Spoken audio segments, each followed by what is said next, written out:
Hello friends, आज हम बात करेंगे हाई ब्लड प्रेशर के पेशेंट्स कौन सी इंपॉर्टेंट गलतियां करते हैं जो उन्हें अवॉइड करनी चाहिए, जिससे ब्लड प्रेशर के कंट्रोल और लॉन्ग टर्म के होने वाले प्रॉब्लम्स का चांसेस बढ़ जाता है। टॉपिक पर जाने से पहले जो लोग हमारे चैनल पर नए हैं उन्हें रिक्वेस्ट करूंगा कि चैनल को सब्सक्राइब करें, वीडियोज़ को लाइक और शेयर करें।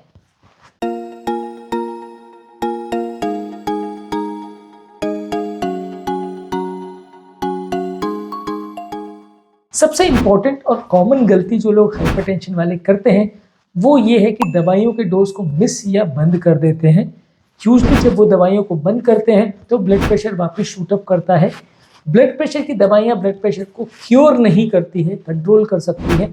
जब तक आप दवा लेते रहते हो ब्लड प्रेशर कंट्रोल रहता है। जहाँ आप दवा बंद कर देते हो, मिस कर देते हो, ब्लड प्रेशर वापस बढ़ जाता है। तो यदि आपको ब्लड प्रेशर का अच्छा कंट्रोल चाहिए, लंबे समय तक उसको मेंटेन करना है, तो आपको दवाइयाँ लेते रहना पड़ेगा, बंद नहीं कर सकते। जब कभी आप दवाइयों को बंद करते हो तो ब्लड प्रेशर लेवल्स वापस उसी लेवल पर आ जाता है। कई बार उससे और ज़्यादा ऊपर लेवल तक भी पहुंच जाता है, जिसे ओवर शूटिंग कहते हैं। यानी मान लीजिए आपने ब्लड प्रेशर को 180 से कम करके दवाइयों के माध्यम से 120 पर ले आए, लेकिन जब कभी भी आप दवाइयों को बंद करोगे ब्लड प्रेशर लेवल्स वापस 120 से 180 या कभी कभी 180 से भी ऊपर जाके 220 230 तक भी जा सकता है। ज़्यादातर होने वाली प्रॉब्लम्स या ज़्यादातर होने वाली कॉम्प्लिकेशंस इसी टाइम पे होती है। आप किसी भी हार्ट अटैक, लकवे या किसी भी पल्मोनरी एडिमा के पेशेंट, डिसेक्शन वाले पेशेंट, किडनी फेलियर वाले के पेशेंट को पूछें कि भाई आप दवाई ले रहे थे, आपका ब्लड प्रेशर इतना क्यों बढ़ गया, तो आपको यही सुनने को मिलेगा कि सर मैंने दवाई 3 दिन पहले बंद कर दी थी, गाँव चला गया था, ये चला गया था, दवाइयाँ मिस हो गई थी। ये वो मोस्ट कॉमन गलतियाँ हैं जो लोग करते हैं, जिसकी वजह से उनको खामियाजा भुगतना पड़ता है। तो दवाइयाँ मिस नहीं करनी है। अगली मोस्ट कॉमन मिस्टेक ये है कि लोग दवाइयों को अपने हिसाब से एडजस्ट कर लेते हैं। 4 में से 3 दवाई ठीक लगती है, ये दवाई का कलर अच्छा नहीं है, ये दवाई का कॉस्ट अच्छा नहीं है, ये दवाई का टेस्ट अच्छा नहीं है, ये हिसाब से वो दवाई को बंद कर देते हैं। ये दवाई से चक्कर आता है, दवाई से पेशाब आता है। इंडिविजुअल साइड इफेक्ट्स के हिसाब से या इंडिविजुअल प्रॉब्लम्स के हिसाब से वो दवाइयों को एडजस्ट करने की कोशिश करते हैं। कोई दवाई बंद कर देते हैं, जिसकी वजह से उनको प्रॉब्लम्स आने का चांस कई गुना बढ़ जाता है। तो यदि किसी व्यक्ति को इस तरह का प्रॉब्लम है और कोई दवा से साइड इफेक्ट हो रहा है, तो आपके डॉक्टर के साथ डिस्कस करिए, उसके साथ उस प्रॉब्लम को सॉर्ट आउट करने का प्रयास करिए, और यदि हो तो दवाई के डोज को चेंज करके बदलने का प्रयास करिए। और बिना डॉक्टर से पूछे, बिना डिस्कस किए अपने आप अगर आप दवाओं को बंद करने का प्रयास करेंगे, चेंज करने का प्रयास करेंगे, तो प्रॉब्लम्स होने का चांस कई गुना बढ़ जाएगा, लॉन्ग टर्म इश्यूज ज़्यादा होंगे। तो आपको ये कोशिश करनी है कि हर हालत में भले कुछ भी प्रॉब्लम हो, बिना डॉक्टर से पूछे, बिना डिस्कस किए, बिना मॉनिटर किए दवाओं को बंद नहीं करना है। इसके अलावा अगला कॉमन मिस्टेक जो लोग करते हैं वो कई बार दवाओं को ऑल्टरनेट डे डोज लेने की, आगे पीछे लेने की या अलग अलग टाइमिंग्स पर लेने की कोशिश करते हैं, जिसकी वजह से भी दवाई का प्रॉपर एक्शन नहीं हो पाता। 1 घंटे दवा आगे पीछे किया तो इतना फर्क नहीं पड़ेगा, लेकिन मान लीजिए आपने पूरा एक दिन मिस कर दिया या कई घंटे मिस कर दिए, तो दवाओं के असर में फ़र्क पड़ेगा, क्योंकि हर एक दवा एक पर्टिकुलर टाइम में ऊपर लेवल पर जाती है, मैक्सिमम लेवल पर जाती है, उसके बाद उसका लेवल ड्रॉप होने लगता है। तो उसके हिसाब से भी ब्लड प्रेशर कंट्रोल में वेरिएशंस आते हैं। यदि आप दवाओं के टाइमिंग्स को प्रॉपर्ली मेंटेन नहीं करेंगे तो कभी लेवल बहुत ज़्यादा हो जाएगा, कभी बहुत कम हो जाएगा। दवाइयों का आपस में इंटरेक्शन और असर में भी बहुत वेरिएशंस होगा, जिसको मैनेज और मेंटेन करना किसी भी डॉक्टर के लिए मुश्किल होगा। तो यदि आप बीपी का बहुत ज़्यादा फ्लक्चुएशंस नहीं चाहते तो बीपी की दवाइयों को टाइम से ले, थोड़ा बोड़ा माइल्ड एडजस्टमेंट चलेगा, पर बहुत ज़्यादा उसमें गैप या ऑल्टरनेट डे लेना या इस तरह की चीज़ें मत करिए, इसमें प्रॉब्लम ज़्यादा होगी। ये एक और इम्पॉर्टेंट मिस्टेक है कि लोग दवाइयों की टाइमिंग्स को अपने हिसाब से कुछ तो भी एडजस्ट कर लेते हैं, अपने हिसाब से दवाइयों को मैनेज और मेंटेन करने की कोशिश करते हैं, जिसकी वजह से लॉन्ग टर्म प्रॉब्लम्स आने का चांस बढ़ जाता है। अगला मोस्ट कॉमन प्रॉब्लम जो लोग करते हैं वो ये है कि लाइफस्टाइल चेंजेस पर फोकस नहीं करते। लोग को ऐसा लगता है कि दवाई तो ले रहे हैं, खाने पीने में क्यों चेंज करना, नमक को क्यों चेंज करना, स्ट्रेस को क्यों चेंज करना, शराब, गुटखा, तंबाकू या व्यसन जो कर रहे थे उसको क्यों मैनेज करना, ये सारी चीज़ें लोग इग्नोर करने लगते हैं। यदि आप अच्छा लाइफस्टाइल रखते हैं तो ब्लड प्रेशर कंट्रोल में सिग्निफिकेंट बेनिफिट आपको देखने को मिलेगा। यदि आप लाइफस्टाइल नहीं मेंटेन करते हैं तो वही व्यक्ति को दवाइयों की रिक्वायरमेंट बहुत ज़्यादा पड़ेगी, ज़्यादा डोज में पड़ेगी। तो ब्लड प्रेशर कंट्रोल अच्छा मेंटेन करने के लिए बहुत आवश्यक है कि आप अपनी लाइफस्टाइल को भी अच्छा रखें और हाइपरटेंशन के हिसाब से जो अच्छी लाइफस्टाइल होती है उसको फॉलो करें। ये लाइफस्टाइल में क्या क्या चीज़ें इन्वॉल्व है और क्या क्या चीज़ों को फॉलो करना है, उस पर ऑलरेडी हमने काफ़ी डिटेल वीडियोस की हैं, आप हमारे हाइपरटेंशन के प्लेलिस्ट में चेकआउट कर सकते हैं। ये एक अगला इंपॉर्टेंट है कि लोग लाइफस्टाइल पर फोकस नहीं करते, उसी तरह से लोग डाइट पर भी फोकस नहीं करते। High sodium, high fat, high cholesterol वाला फूड जो आप लेंगे तो वो आपके ब्लड प्रेशर को बढ़ाएगा। आपको अच्छा खाना खाना है। डैश डाइट का एक इंटरनेशनल कॉन्सेप्ट है, dietary approach to stop hypertension का एक ट्रायल हुआ था जिसमें उन्होंने डिस्कस किया था कि हाइपरटेंशन को कंट्रोल करने के लिए कैसा डाइट लेना चाहिए। इस डाइट में उन्होंने काफ़ी इंपॉर्टेंट चीज़ों को डिस्कस किया था, वो ऑलरेडी हमने डैश डाइट की वीडियो में डिस्कस किया है।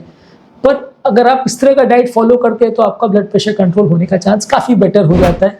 वहीं आप कुछ भी मैनेज करते हैं, नहीं लेते डाइट का ध्यान, आप कुछ भी खाना खा रहे हो, जंक फूड कुछ भी खा रहे हो, उस पर कोई कंट्रोल नहीं है, तो ब्लड प्रेशर कंट्रोल करना किसी भी डॉक्टर के लिए मुश्किल पड़ेगा और दवाइयों को बंद कर पाना या डोज कम कर पाना ऑलमोस्ट पॉसिबल नहीं होगा। आपको प्रॉपर ध्यान देना पड़ेगा। इसके अलावा अगला कॉमन मिस्टेक जो लोग करते हैं कि ब्लड प्रेशर के लेवल्स को मॉनिटर नहीं करते। लोगों को ऐसा लगता है कि ब्लड प्रेशर को मॉनिटर करना हेडेक का काम है, कौन घर पे भी एपरेटस ले और कौन घर पे उसको चेक करना सीखे और रेगुलर बेस पे मॉनिटर करे। लोग को ये हेडेक का काम लगता है, लोग नहीं करते हैं। ये एक इंपॉर्टेंट बड़ा मिस्टेक है। यदि आप ब्लड प्रेशर को घर पर प्रॉपर मॉनिटर मेंटेन नहीं करोगे तो किसी भी डॉक्टर को दवाइयों के डोज एडजस्ट करने में बहुत दिक्कत आएगी। आपका घर पर कितना ब्लड प्रेशर चल रहा है, वो किस फैक्टर से इन्फ्लुएंस्ड है, ये सारी चीज़ें भी जानना और समझना बहुत ज़रूरी है। इसको लोग कई बार इग्नोर करते हैं, घर पर एपरेटस नहीं लेते, 6-6 महीने में एक बार चेक कराते हैं। तो 6 महीने में एक बार जब आप हॉस्पिटल जाते हो तो उस समय बीपी के लेवल्स को देख के डॉक्टर आपकी दवाई एडजस्ट कर पाएगा, बहुत मुश्किल है। घर पर बीपी कितना रह रहा है, किस टाइम पे कितना रह रहा है, यदि आप चेक कर सके रेगुलरली तो उसमें डॉक्टर को काफ़ी सुविधा मिलेगी आपकी दवाइयों के डोज को एडजस्ट करने में। अगला कॉमन मिस्टेक जो लोग करते हैं कि ambulatory blood pressure monitoring technique वगैरह जो है, इस मामले में क्योंकि थोड़ी सी कॉस्टली आती है, लोगों का रिजर्वेशन रहता है, लोग नहीं कराना चाहते। इसमें प्रॉब्लम ये होती है कि मान लीजिए अगर आपका ब्लड प्रेशर घर पर कुछ है, हॉस्पिटल में कुछ है, या घर पे भी अलग अलग टाइम्स पर अलग अलग कुछ है, तो ये डॉक्टर को उतना पता नहीं चलेगा कि एक्चुअल में आपका ब्लड प्रेशर घर पर कितना रह रहा है और आप घर पर सही चेक कर भी रहे हो कि नहीं। मान लीजिए आपने सर ये चेक नहीं किया, ब्लड प्रेशर घर पर गलत कर लिया, तो कैसे मैनेज होगा। तो ये सारी चीज़ों को कवर अप करने के लिए ambulatory blood pressure monitoring technique आती है। ये आपके ब्लड प्रेशर को घर पर कितना रह रहा है उसके हिसाब से प्रॉपर मॉनिटर करती है और अलग अलग टाइम पर आधे घंटे में बीपी चेक करते जाती है। यदि मान लीजिए अगर आपका बीपी कम ज़्यादा आ रहा है तो पूरा दिन भर का चार्टिंग मिल जाता है, जिसके हिसाब से डॉक्टर दवाइयों को एडजस्ट कर सकता है। यदि आप इस तरह की टेक्निक को फॉलो करेंगे तो आपको फ़ायदा मिलेगा, लेकिन आप उसको नहीं करते, लोग को हम एक्सप्लेन भी करते हैं तो लोग बोलते हैं सब खर्चे वाला काम है, ये रहने दो, घर पर देख लेंगे।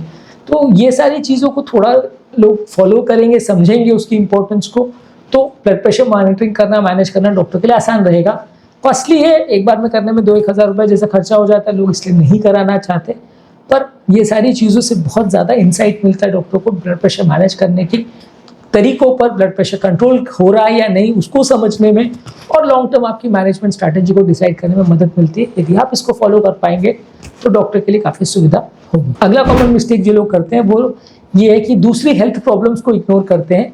काफ़ी बार हाइपरटेंशन एक पैकेज डील में आता है जिसमें डायबिटीज़, कोलेस्ट्रॉल का प्रॉब्लम, ओबेसिटी का प्रॉब्लम, किडनी का प्रॉब्लम, ब्रेन और हार्ट का प्रॉब्लम साथ में होता है। ये सारे ही प्रॉब्लम्स को यदि आप एक साथ मैनेज करते हैं तो आपको मैनेज करना ईजी पड़ेगा। यदि आप मैनेज एक साथ नहीं करते हो, अच्छी तरह से नहीं करते हो, तो सारी ही प्रॉब्लम्स एक साथ में लॉन्ग टर्म आपको सारे सिस्टम्स को फेल करेगी, डैमेज करेगी, आपको मैनेज करना मुश्किल पड़ेगा। तो सारे सिस्टम्स के प्रॉब्लम्स को आपको समझना है, सारे कॉम्प्लिकेशंस को पहले एंटिसिपेट करना है और उसको प्रॉपर्ली मैनेज करना है।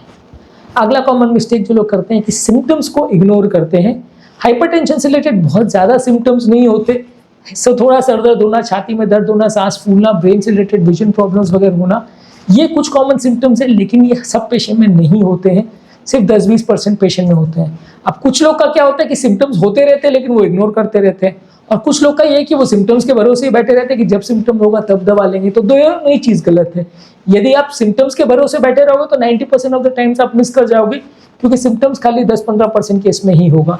लेकिन यदि आप सिम्टम्स हो रहे हैं और उसको इग्नोर करोगे तो वो भी गलत है, क्योंकि फिर आप अंडर ट्रीट करोगे, ट्रीटमेंट के लिए नहीं जाओगे। दोनों ही हालत में आप दवाई का ट्रीटमेंट प्रॉपर नहीं लोगे, लॉन्ग टर्म प्रॉब्लम्स होने का चांस इसमें बढ़ जाएगा। तो ये एक और इम्पॉर्टेंट मिस्टेक है, लोग कई बार सिम्टम्स के भरोसे बैठते हैं और थोड़े बड़े सिम्टम्स होते हैं उसे इग्नोर कर देते हैं, तो जिसकी वजह से ब्लड प्रेशर डिटेक्ट नहीं होता, टाइमली ट्रीट नहीं होता। इसके अलावा भी बहुत सारी मिस्टेक्स है जो हाइपरटेंसिव पेशेंट्स करते हैं, इसको हम इस टॉपिक के पार्ट 2 में डिस्कस करेंगे।